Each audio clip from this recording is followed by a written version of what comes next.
What's up, y'all? It's your boy Ty, and we're back with another video. And in this video today, we're going to be reacting to SROS video talking about every NBA team's most disappointing players this season. So, like, obviously everybody has their own favorite team. Like, for the Timberwolves, when you're talking about disappointing players, I mean, I don't know, probably throughout the year it was Jaden McDaniels because he didn't have, you know, that big third-year leap. It's really a shame, right? When you have high expectations or you're really excited about a player going into an NBA season and they just flat out disappoint you. And in today's video, I want to go through every single NBA team and, in my opinion, go over who I think is the most disappointing player on that squad. And just to clarify, this is pretty much who I think has been disappointing. Now, it doesn't mean that they're bad. It just means that we thought that they could have taken a jump this year. Yeah, could have done more, right? Or expected more out of it. We thought that they could have maybe gone from maybe star status to super. If the Wizards is not Jordan Poole, I'm clicking off the video. Star status, role player to starter, or just thought would be a little bit better this year. Also, injuries are going to be accounted for as well, because it is kind of a bummer when somebody gets injured. It is disappointing. And even it could go back on coaching as well. I'll definitely mention some poor coaches in. Now look, I'm not blaming him. The coaching narrative needs to stop. Not every coach is bad. Like, I'm so tired of everybody blaming coaches. Coaches. Players need to make some plays. This video that ended directly up to being a player being disappointing, so we just got to keep a maybe it was for playing time. I don't want to offend you if this is one of your favorite players, but just my reasoning is I think that we could have seen them be a little bit better or have just seen a little bit more from them this season. So if you guys do enjoy these videos, I'd appreciate you dropping a thumbs up, and let's get into this. All right, so let's start things off with the Brooklyn Nets, and let's talk about Mikal Bridges. For sure, this one's accurate. How does which face came around, so I didn't cover the logo. And so many other guys on the Nets. You could talk about Ben Simmons once again. You could talk about Cam Johnson. This dude, Ben Simmons. Will he ever figure it out? You got a bag in the offseason. You could talk about Dorian Finney-Smith and Nick Claxton and maybe Jock Vaughn at times as well. But I want to talk about Mikal Bridges, who we thought last year was going to break out based off the 27-game sample size we saw in Brooklyn after the KD trade. In those 27 games, he averaged 26 points, 4.5 rebounds, 3 assists a night, and shot 47% from the field and 38% from 3. He was the odds-on favorite to win Most Improved this year because we thought that 27-game sample size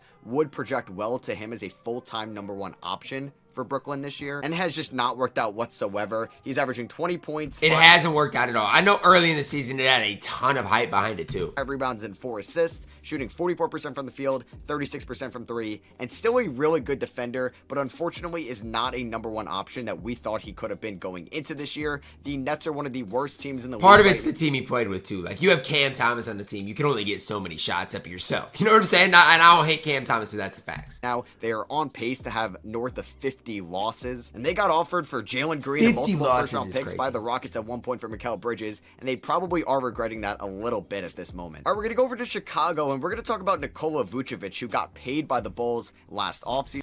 Is Vuce ever going to be better than people think he should be? Like, I don't know. Vuce is just...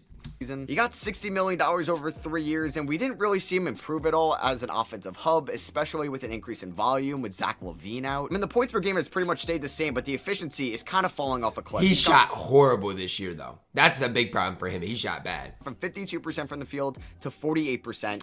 But the majority of it's the 3 ball. Dropped way down. 5% from 3 to 28%. It looks like he lost a step on the defensive end of the floor as well. 28% I think just from getting 3. that extension from Chicago, you'd have a little bit higher expectations from Vucevic, especially with no Zach LaVine this year. We thought that we could have... I'd put Zach LaVine as my letdown for the Bulls. So, I mean, he's supposed to be this great player, and I know injuries are part of it. He said it, but he's been a disappointment. That's mine. More of an impact from Vucevic, but instead we're seeing that from guys like Kobe White, obviously, and even Ayo Dosunmu. And with Vucevic, he's 33 years old. He's not really going to progress anymore, so maybe this is going to be the start of some regression from Vuce. And it is disappointing that he just got a 3-year extension from the Bulls. He got paid. Last offseason. He got absolutely so we might paid. See more and more disappointment from Vuce in Chicago going forward if he's still with the Bulls after this upcoming offseason. For the Golden State Warriors, you can kind of take the Brooklyn Nets approach. It could be a plethora of guys. You could talk about Kevon Mooney. Man, it's Klay Thompson. I'll be the one to say it. It's Klay Thompson, bro. Klay was not good this year. You could definitely talk about Draymond Green. Obviously, Steve Kerr could be mentioned, but we're not going to talk about coaches 100%. Specifically for each team's spot. So I am going to talk about Andrew Wiggins. Yeah, man, I guess just 2022 was an outlier for Andrew Wiggins. That's my thing. Like, I think it's Clay, man. It was an outlier for basically everybody on that Warriors team. You can even talk about Klay Thompson this year as well, but Wiggins has gone from 17 points a night to 13 points. He's also a lot of it's rebounds, because of a less assists, of a role, though, steals, too. and blocks as well. The field goal percentage is down 2 percentage points. The 3-point percentage is down. And we're seeing him fully healthy again this year. He was kind of inconsistent last year, only playing in 37 games with some off-the-court things he had to deal with. Yeah, I remember so this year, he's going to play north of 65 games. And it took him a while to find back his flow, but I think Clay is who I would have picked. I think Clay was horrible this year. Defensively, especially. Like a good enough starter if you're trying to compete in the Western Conference, and that's what the Warriors are trying to do. So I wonder if there would be like a Nikola Vucevic for Andrew Wiggins trade out there. Ew, Vuce on the Warriors, gross. No, because both of those contracts right now are not looking too hot. So let's talk about somebody that got paid last offseason on his rookie extension. That won't kick in until next year, but it's going to be Jaden McDaniels of the Minnesota team. Good, this is good. And Jaden was good in the playoffs, but he was definitely a disappointment this year. Definitely. Wolves. I also thought about mentioning Kyle Anderson here as well, and Jaden McDaniels is still Anderson would have been a fine one to mention, but it's for sure Jaden. A really good defender. He's still an all-defensive caliber guy on that side of the floor. I think the disappointment just comes in a little bit because we thought we could maybe see a little bit of a jump on the offensive end in his age 23 season. Not only the points down, the assists are down, the rebounds are down, but also just the field goal percentage is down. He's now shooting under 50% from the field. The 3-point percentage on a little bit more volume has gone from 40% to 35%. The free throw percentage has dropped as well, and it's kind of been inconsistent at times where you'll see some really nice 20-point per game outcomes from McDaniels. You will. He's up and down. He's an up and down player. His defense is pretty always good. He gets in foul trouble a lot too, though, does Jaden. Especially with no Karl-Anthony Towns, and then you'll just see some other games where he's just non-existent in some quarters or in a second half in general. So I think this comes back to like Jaden McDaniels is still a good player, and he's very young and has a ton of potential, and we know how good he is on the defensive end of the floor. I just think the disappointment comes in a little bit, just not seeing an offensive jump in year 4. I guess this guy could also be disappointing every single year, and it's Crumble Cookie himself, Tobias Harris. Tobias Harris. Man, Tobias Harris. I'm glad he never played on my favorite team. And I don't mean that in a bad way, but that's just the truth. You know what? Usually he's pretty good in a contract year, and this is going to be most likely his final year in Philadelphia. And with Joel Embiid out, I thought we would maybe see Harris impact the Sixers a little bit more, like we've seen from Tyrese Maxey and some other guys as well in the absence of Embiid. But I just feel like with Tobias, he's just super inconsistent. I mean, the field goal percentage has dropped from last year. The 3-point percentage is not very good as well, 33% on 3.5 attempts a night. I feel like he doesn't hustle enough. Tobias is just the definition of mid. He's mid. He's mid all the way around. He's mid. What does he do? Defensive end of the floor, and we know he's kind of a relatively slow forward as well, but I feel like if you just go into his games and you watch it, you don't know what Tobias Harris you're getting basically since mid-January. There could be games where he drops 31 points on 68% efficiency and a nice win, or he's dropping 8 points on horrible efficiency against a non-playoff team. And I just think that's where the disappointment settles in with Tobias Harris, just a flat-out inconsistency. For the Toronto Raptors, I want to talk about somebody that they got in the Pascal Siakam trade, and that's Bruce Brown. I mean, there was a point where Bruce Brown was a disappointment for everybody this year, big time. We thought Toronto could flip Bruce Brown for 1 or even 2 protected first-round picks. And ever since coming over from Indiana, his points have dropped from 12 to 9, the rebounds have dropped, the assists have dropped, the minutes have dropped, efficiency has dropped, and he just does not look like somebody that would go for even a first-round pick in a trade right now. That's the thing. You maybe thought that the Raptors could even pick up his team option just to have that on the table going into next year. That just doesn't look like it's happening whatsoever at this point. So yeah, just a really weird season for Bruce Brown, just not playing in a very high-volume role-playing offense that he had in Denver last year with the championship Nuggets team. He has been playing a little bit better as of late, but I do want to talk about Josh Giddey as a whole this season for the OKC. Josh Giddey. It'll be interesting where his career goes now, because OKC don't want him. And obviously there's been the off-the-court issues with Josh Giddey as well to start off the year. Which, I mean, after that, how do you play a season with all that going on? And again, nothing was ever proven. I'm not the one to sit here and be a detective, but from what I know, it seemed a little sus. And again, how do you deal with that? The way he finished off year number 2 for the Thunder, we thought that the sky was the limit. Promising. The versatile guard, forward, who could rebound, pass, and shoot a little bit. Like, Giddey did average 16.5 points last year and shooting 48% from the field. Also tagged along 6 assists and 8 rebounds and was phenomenal down the stretch for them in their play-in tournament push. But this year, everything has kind of just dropped off a little bit. Like I said, he has been playing better as of late and got off to an abysmal start. I'm sure the off-the-court things were affecting him mentally. But just from play alone, he was very disappointing from November. But literally, he had so much hype, so much potential. It just never panned out. Watch all the way till February. He has been better as of late, but I still think warrants that spot on this list because we thought there could be a bigger year 3 jump from Josh Giddey, like what we've seen. Year 3 is a big year for a lot of people. From maybe a Scotty Barnes or an Alperin Şengün this season. You could also mention Gordon Hayward as well, who's been disappointing since acquiring He's getting like DNPs. But I think Josh Giddey had high enough expectations this year where we thought he could take a leap, and we just haven't seen that whatsoever, even though we've seen leaps from Shea, J-Dub, and Chet Holmgren. Speaking of leaps this year, I think we could have seen something a little bit more impressive from Keldon Johnson in San Antonio. Keldon Johnson's numbers was he banged up? He didn't play in some games, but down across the board. He's gone from 22 points to 15.5. His assists are down. His efficiency has stayed relatively the same, but I feel like his defense is all over the place at times, and Pop has been inconsistent with his playing time. That's what it is, the playing time inconsistencies. Because where does he fit in the Spurs roster, really? He's the odd man out, honestly. I thought this could be a really big year 5 for Keldon Johnson, fresh off that contract extension as well. Somebody that was a, honestly, relatively amazing deal that could have been a nice scoring forward adjacent to Victor Wembanyama, but we've seen more from Devin Vassell this year and less of Keldon Johnson. I thought he would have been at least on the Vassell level, so that's why he's making this list. Man, I loved AJ Griffin out of Duke and going into the 2022 draft, and he had such an encouraging rookie year as a 3-and-D wing. He basically shot 40% from 3 as a 19-year-old and played good defense. Which is crazy. You're 19, 3-and-D, 40% from 3. You're gonna have a lot of hope, a lot of promise. But there's been off-the-court issues. There's been injuries this year involving his ankle. That has just pretty much been a non-existent sophomore year. It's super weird. I do think the Hawks need to go young, though. They got Jalen Johnson. They got some young guys that can hoop. 18 games, averaging just 7 minutes a night in those 18, shooting 28% from the field, 27% from 3, and averaging 2.1 points, and is just really not part of the Hawks' future, it seems like, anymore. Not right now, unless they decide to go young, which I would do if I'm Atlanta. Atlanta's never going to win anything right now. There's definitely some off-the-court issues going on with AJ Griffin. I was just so high on him coming out of Duke. He really showed out in his rookie year as a non-lottery pick for Atlanta last year, but he's just fallen off the face of the earth this year, so that's been pretty disappointing. For the Pistons pick, it could definitely come back to bro, Jaden Ivey, man. It's got to be him. It's got to be Ivey. Coaching with Monty Williams, giving this guy some inconsistent playing time. Man, I'm done with the coaching things, man. I'm done with it. Start off the year, but I do want to talk about Jaden Ivey. He played bad. Jaden Ivey's not good.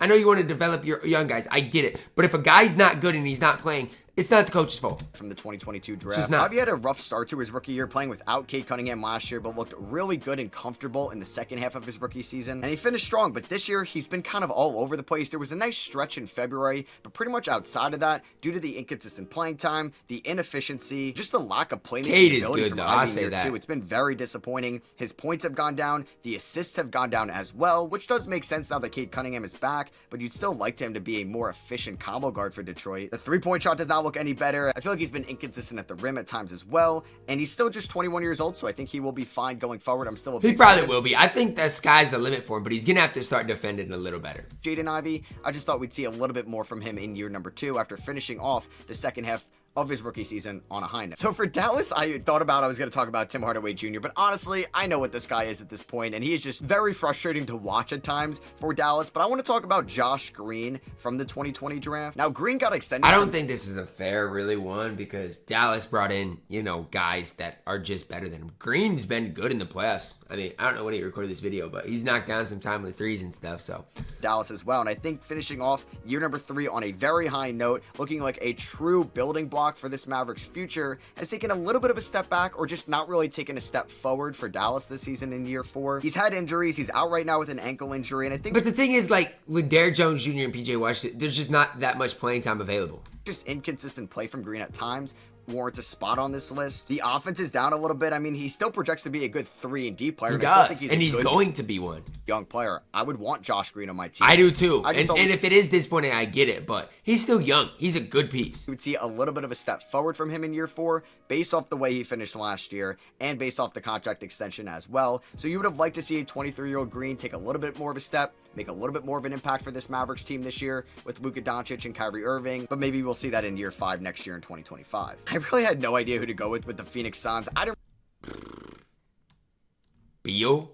really really have high expectations for Jusuf Nurkic, but I'm actually going to talk about Bradley Beal. Now, it's not like Phoenix really gave up a ton for Bradley Beal, but Bradley Beal is making up so much money. Phoenix does not own... Phoenix is just a dumpster fire. I'm not going to lie. Pretty much any draft pick going forward. Beal has been inconsistent with playing time this year. He's going to finish with around 50 games, and he's just a fine number 3 option. He is scoring an efficient 18 points a night, but I don't think it was really worth it. He's 30 years old. He's going to continue to get older and still probably be inconsistent with his playing time, and the contract is not pretty whatsoever. It goes up to $50 million next year. That's what I'm saying. It's like his contract is horrible. $53 million in 26. $57 million in 2027 as a number 3 option. Yeah, I just think Bradley Beal's been disappointing in his first year in Phoenix, just as an overall 3rd option for them. I did say earlier that injuries could play into my effect of adding somebody onto... LaMelo has just... They made the playing game what? I mean, but it's like... I don't know. The Hornets are just a disaster. To this list, and that's going to be LaMelo Ball of the Charlotte Hornets. LaMelo kind of got off to a rough start this year, but had an amazing 15-game stretch before getting injured, and it looked like LaMelo Ball could have been an all-star this season, and was definitely playing like that, but just another disappointing year for LaMelo Ball just staying healthy. For sure, and again, I think LaMelo still has a lot of potential, but he's got to figure out his health. He played 51 games as a rookie, was healthy in year 2, playing 75 games, helped lead the Hornets to a playing tournament team, their best year in a little while, and then last year plays in just 36 games, season's cut short. This year just plays in 22 games, and once again... Like, that's crazy. What, 55 games over the last 2 years? That's not okay. The season is cut short. I just think we could see LaMelo Ball take a step as maybe a borderline top 15 guy in this league, and one of the best... He could. I believe so, too. I think his potential is off the charts. Overall, but we just have to keep pushing it back a year and back a year because of the injuries he has suffered earlier in the season. I could talk about 2 guys for the Cleveland Cavaliers. Both of them did suffer injuries this season, which I want to clarify, but I wanted to talk about first Darius Garland. I think Darius Garland falls into that bucket where I thought he could have taken a step this year forward as one of the better point guards in the league. He was phenomenal last year for the Cleveland Cavaliers. This year, though, feels like his confidence is down a little bit. He could be playing through some injuries. He's a perfect buy low candidate. If you're a team, I'd be interested in Garland. As well. He's had the jaw injury. He's currently nursing an ankle injury, but the numbers are down across the board. The efficiency is down as well. The playmaking is down, and like I said, the confidence has taken a hit. I don't think that Garland is a bad player whatsoever. He's still a really good player. I just thought he could have taken a leap as being one of the better and he point didn't guards at all, especially in the playoffs. Or maybe even had a chance of being the best point guard in the Eastern Conference, but we've seen jumps from like Halliburton and Brunson this year, but we didn't see that from Darius Garland. And for Evan Mobley, still a really good player, still a really impactful. Garland could have been better than Brunson is a crazy thought now. I feel like he's just been inconsistent with injuries this year. We haven't seen that offensive. The Cavs got to blow it up, man. I really thought we could see it this year, and I think the underlying statistics show that it's still possible from his play in just 41 games this season, but just the constant injuries have limited that jump and progression for Mobley on the offensive end. I hate to put a rookie on here, but I do think I had high expectations for Scoot Henderson in his rookie season. Man, now, the he was horrible. Are a mess. I don't really like Chauncey Billups as a head coach, and usually rookie guards tend to be inefficient because they're so young. They're trying to just create a little bit. But he was just horrible. Level. It's a tough adjustment period for most of them. But Scoot's efficiency has not been pretty. 37% from the field, 30% from 3, and I think Scoot is actually going to be a good shooter in this league going forward, and I'm excited to see him hopefully as the full-time starting point guard in year number 2. I mean, they need to just give him the reins. Why not? They're not going to win anyways. We'd see him close to like what Brandon Miller is doing this year with the Charlotte Hornets, and not somebody who may not even make an all-rookie team overall this year. For the LA Lakers, I feel like you could talk about a bunch of guys, and I just think Gabe Vincent's been disappointing this year. He's had 100%. Even when he was getting minutes in the playoffs, it was horrible minutes. Horrible. Injuries the whole year, but I think Lakers fans were so excited to see him after watching him. I don't think Lakers fans should have had high expectations for him, but you could also talk about Christian Wood as well. I think Jared Vanderbilt has been disappointing here in a lot his of injuries season as a Laker. He's been injuries. Dealing with some injuries as well, so I think it's those role players for the Lakers that have been a little disappointing. And they were disappointed in the playoffs. That's why they lost. It's definitely not D'Lo, it's not Reeves, and obviously it's not LeBron or AD. Man, I thought this was going to be such a big year for Markelle Fultz. I thought we were going to finally see him break out in a contract. Jalen Suggs broke out, I'll say that. Year could have been one of the better, younger point guards in the Eastern Conference. But now, we're kind of seeing him going back to his pre-Orlando Magic days in Philadelphia. I feel like the confidence isn't there. The jump shot does not look good whatsoever. At all. He's going to play in less than 45 games this year, also dealing with injuries this year. And at 25 years old, he's averaging 7.5 points, 3 assists, not really taking any threes whatsoever. It's just like, I don't think he fits with what Orlando's doing right now. I just don't think he fits that roster. After we finally saw him take some last year, in which was like his second fully healthy season and the first since 2020. I'm surprised Orlando didn't trade him at the deadline. Maybe nobody That's what I'm saying. I think he's the odd man out for him, but I thought we were going to see a jump from Markelle Fultz this year. I was really excited to see it, and we have just taken a step back from maybe even getting close to what we thought he could be coming out of Washington in the 20s. Like, Orlando's got so many good young guys, and I just don't know what for. The Washington Wizards and like their fans had to be a little excited about getting Jordan Poole in the offseason. They knew that the team wasn't going to be good this year, but at least Poole had a chance to maybe flirt with the scoring record somewhat. That's what I'm saying. Like, everybody was so excited. Oh my gosh, he's going to be the highest scorer of the season. Not seen that from Poole this year. Like, the efficiency has gone down from last year in Golden State, which was down from the year prior in 2022. Can the Timberwolves trade for Tyus Jones, please? Can we get him? He really broke out. He's made some boneheaded decisions on the offensive end of the floor. Like I said, has been inefficient, not a good defender whatsoever. But Jordan Poole has been playing better as of late, which is a nice thing to see. And hopefully he can carry that along into the 2025 season in year 2 in Washington. But like I said, he's been good over the last 2 weeks, but that can't really deny how disappointing he has been in the first 75% of this season. It don't matter. Like, he was not good. Nobody is trading for Jordan Poole. Why would you want it? He's making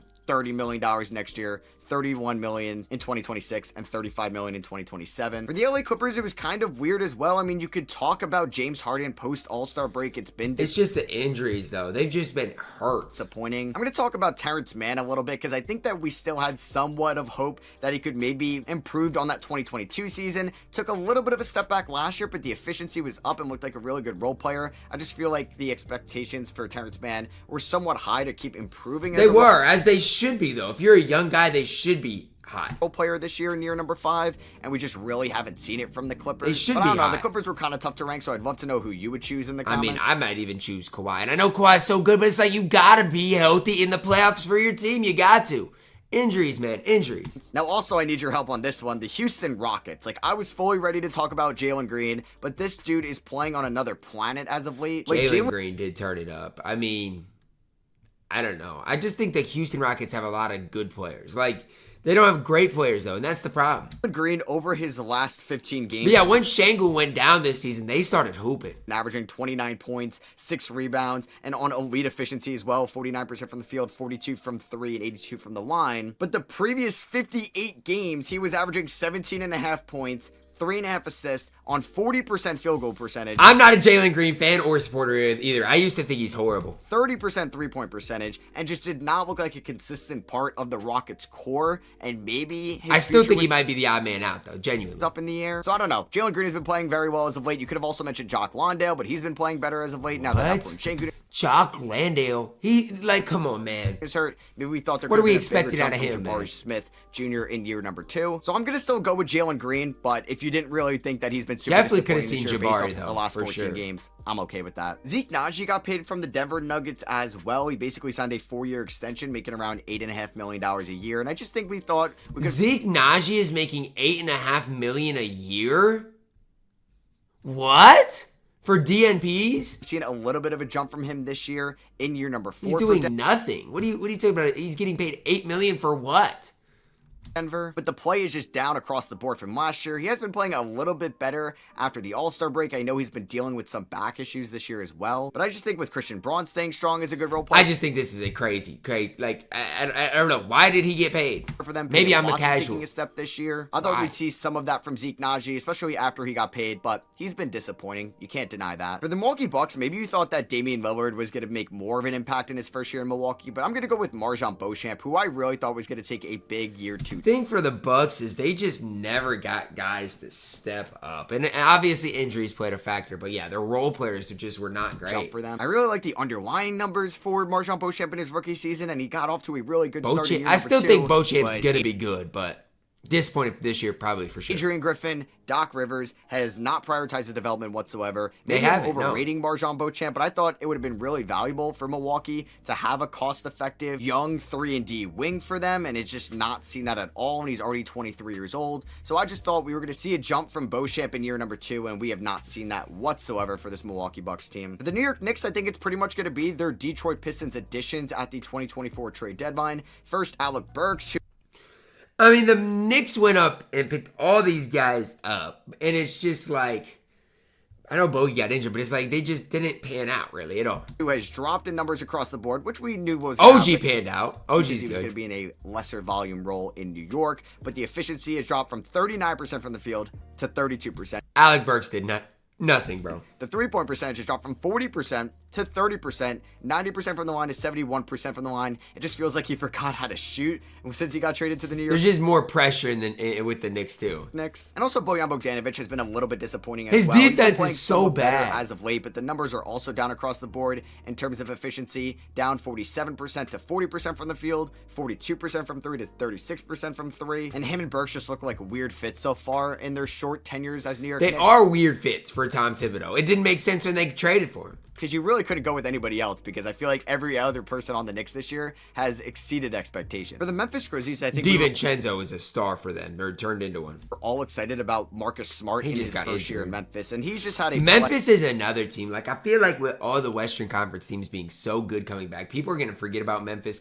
Memphis next year, if Ja's healthy, is going to be so good. A plethora of injuries this season. Only appearing in 20 games. The efficiency is not fantastic. He's shooting 43% from the field in those, 31% from three, still sub 80% from the line, and he still looks impactful on the defensive end of the floor. I just thought that it would have been more exciting to watch him in a full season in Memphis, so this one pretty much comes back on injuries. Just everybody in Memphis has been hurt this year. That's what I'm saying. Memphis next year is going to be a problem. With maybe not seeing a set from like Zaire Williams or Jake LaRavia, or before traded David Roddy, but I really didn't expect too much from that trio this season, so that's why I'm going to end up going with David Roddy, the worst player in the NBA, by the way. The New Orleans Pelicans, I think it's Dyson Daniels, and the defensive potential is still totally there, and he's going to be out most likely for the rest of the season with a knee injury, but just not seeing that offensive progression hurts a little bit. Now, he's still just 20 years old, but the efficiency he's still really young. I don't think he's going to be a good shooter whatsoever, and I also don't know if the playmaking ability is going to be there as well, so I think defensively, this guy's a limit, but you got to be able to do something else on the court. Going to be a true point guard, maybe what we saw out of the G League Ignite. And I'm really interested to see what Dyson Daniels' fit is going to look like next year, with Herb Jones and Trey Murphy improving. You got Jordan Hawkins in the wings as well. That's what I'm saying. Hawkins might have another lottery pick if the Lakers don't make the playoffs. For the Miami Heat, let's talk about Tyler Hero. You could also mention Lakers made the playoffs, sadly. Veteran big man. Man, Hero should have been. I still think he's getting. I don't know, injuries, but he's got to be better, man. He's a bucket, man. Up depth like Thomas Bryant or Kevin Love. I just think not seeing Hero this season has been a little disappointing. He's had a noticeable foot injury, and he had a chance to really kind of prove the haters wrong after the Heat made it to the finals with him sidelined with an injury last year. So this is similar to the Marcus. Yeah, but then the playoffs the year before, didn't he go crazy? Smart nomination. It's really just the injuries and not being able to watch him play on every night has been disappointing. Man, I'm sure we all thought that we were going to see somewhat of a jump from Walker Kessler in year two. He finished third. He was a disappointment. Last year, people were saying where he was better than Gobert, and this year he was just nowhere. Rookie of the Year voting last year. He even played for Team USA in the FIBA World Cup in the summer, and just everything's kind of down across the board for Walker Kessler. Rebounding is down, the inside scoring is down, and I don't know. I just thought that we could have seen... I still think Kessler's going to be good. Walker Kessler really excel and be one of the better young big men in the league. And while he still is, I think he's just stayed pretty stagnant from year one to year two. I just thought we were going to see a little bit more of a sophomore year jump. For the Sacramento Kings, we're going to talk about somebody that just got ruled out for the season with season-ending shoulder surgery, and that is going to be Kevin Huerter. Huerter just, I know early on in the season, just could never find his stroke. His numbers are pretty much down across the board. He was an elite three-point shooter last year for the Kings in his first year in Sacramento, but now he's just shooting 36% from three. He's down from 48% to 44% from the field. He just never could find it this year. In the playmaking, and I think it was always between like who's going to be that third best guy for them, Malik Monk or Kevin Huerter, and Malik Monk is definitely ran away with that. And obviously you have Keegan Murray into the mix as well, and I think like similar with Tobias Harris before, it's really just the inconsistency from Kevin Huerter this year. Like you may get like a lot of players are inconsistent though. It's not like he's in the minority there. A lot of players are. He may knock down 5 threes, shoot 50% on them, and then the following night he's going to miss 7 different threes, and it's just kind of the back and forth with Huerter this year that has made him pretty disappointing. For the Indiana Pacers, this was kind of tough as well. You could have talked about Andrew Nembhard. Pacers, I mean, I'm trying to think. I'd go Benedict Mathurin. I know he got hurt, but that's who I'd go with. But I don't really think that's on him. You could talk about Jarris Walker, but that's definitely on Rick Carlisle. So I'm going to mention Benedict Mathurin, who did show flashes this year at times, but I think there was a lot of inconsistencies with his game. I still think even with Indiana, he's the odd man out. I don't think he fits. Pacers fans thought they were going to see a little bit more of a jump in year 2 from him after seeing some encouragement from year 1, because he was a really good rookie right out of the gate. I would take a flyer on getting Benedict Mathurin if I was a young team, though. I think he could be a star. Of Arizona. If you could a really good stretch too at the end of December and early in January, but then inconsistent play after they got Pascal Siakam, and then going to be out for the rest of the season, so injuries play in part of this as well. So that's why I'm going to talk about Benedict Mathurin for the Pacers. And lastly, for the Boston Celtics, yeah, I don't really have anybody that really can make this list. They've been kind of perfect this season. So if you guys did, yeah, the Celtics are perfect. That's why they're in the finals. Most of them are young. That's the one thing I would say. But shout out to my guy SROS. Man, make sure to go show him mad love and support. The link to his channel is down below in the comments. Drop a like on the video, guys. Subscribe if you're doing it. As always, man, I love you guys. Have a blessed day.